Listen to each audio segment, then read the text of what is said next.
I woke up to the sound of a barely audible rustle. The room was dark, but I could feel it. Something had changed in the air, as if someone had just entered. My heart froze, and a chill ran down my spine. Someone was standing nearby. I sat up abruptly, my breath catching in my throat. The moonlight filtered through the slightly open curtains, casting a pale glow on a familiar silhouette.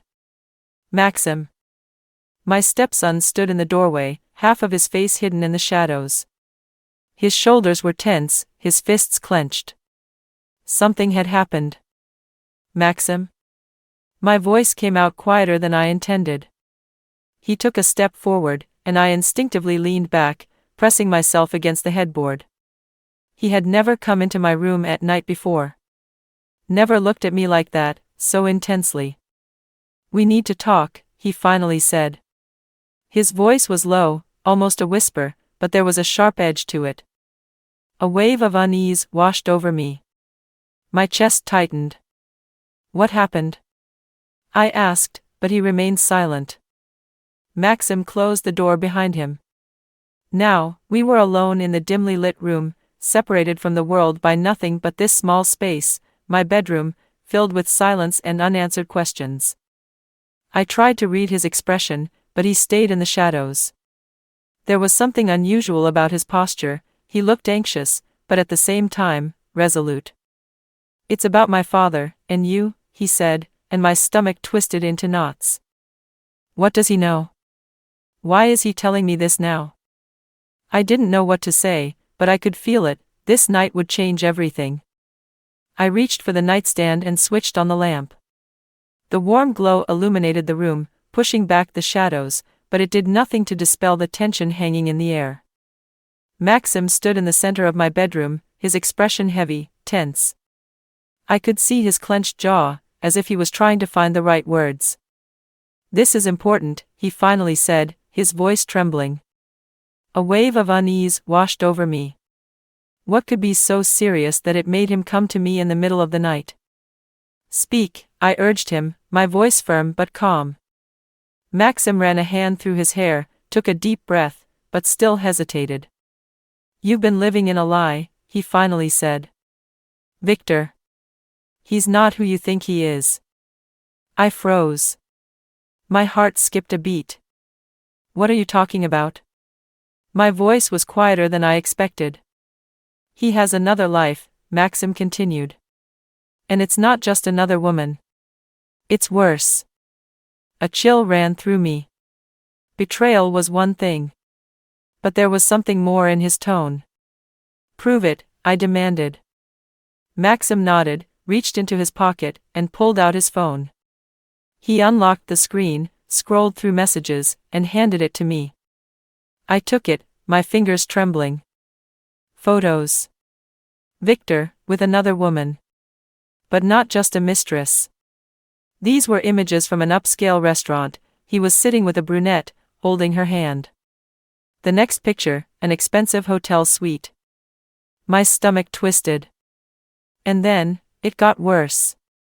I scrolled further. Dates. Times. Every moment he had claimed to be on a business trip. "That's not all," Maxim's voice hardened. I looked up at him. He didn't seem hesitant anymore. There was determination in his eyes. "What else?" I barely breathed. "He's involved with people you don't want to be near," Maxim said. "When I say he's leading a double life, I don't just mean another woman. It's something bigger. He's playing a game where no one wins." I gripped the phone tighter, trying to steady my thoughts.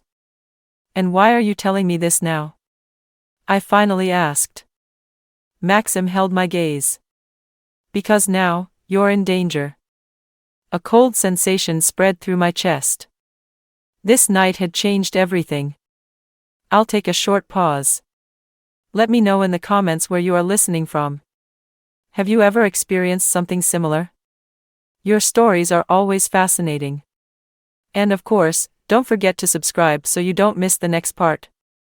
Now, I continue. I couldn't believe what I had just heard. Victor, my husband, the man I had spent years with, the one I had built a family with, was living a double life. I stared at the photos on Maxim's phone, desperately searching for some kind of explanation. Maybe it was a mistake. Maybe things weren't as they seemed. But facts didn't lie.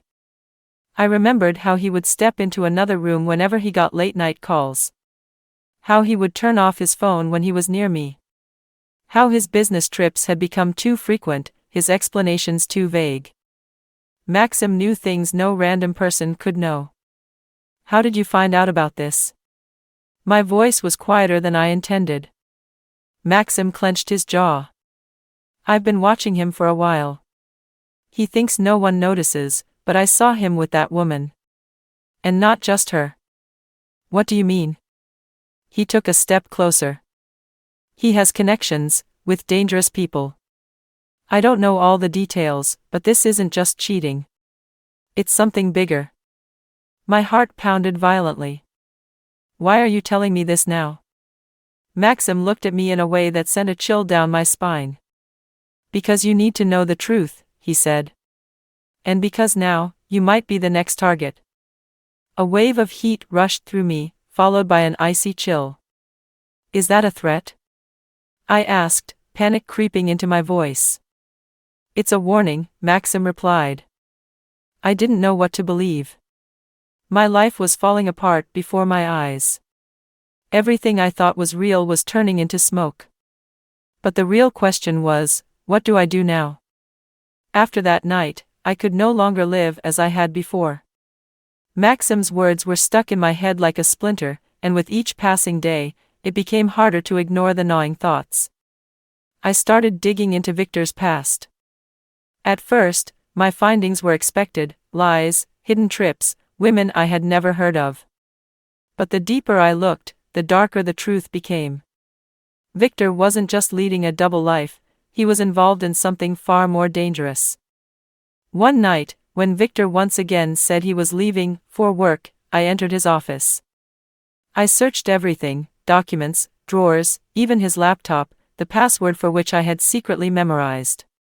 What I found there made my blood run cold. Financial transfers to unknown accounts, hidden bank statements, messages discussing something clearly illegal. But the most terrifying thing, a message marked confidential. You know what to do. She must not learn the truth. My hand trembled as I closed the laptop. Maxim appeared suddenly. Did you find something? I spun around sharply. Yes. And it's worse than I imagined. He stepped closer, his gaze intense. You need to leave. This is dangerous. But I couldn't leave. I couldn't just walk away. Maxim sighed, running a hand over his face. You don't understand who he's involved with. I looked at him, and suddenly I realized, he had changed over the past few days. His worry had shifted into something else. Something unreadable, something both dangerous and captivating. His hand brushed against mine, and a shiver ran through me. This was wrong. But was it real? Maxim stepped even closer, his eyes locked onto mine. I won't let him hurt you, he said quietly. The room felt too still. I knew the tension between us was growing.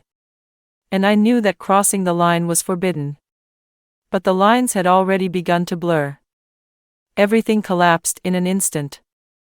I thought I was getting closer to the truth, but with every step, the web of lies only grew more complex.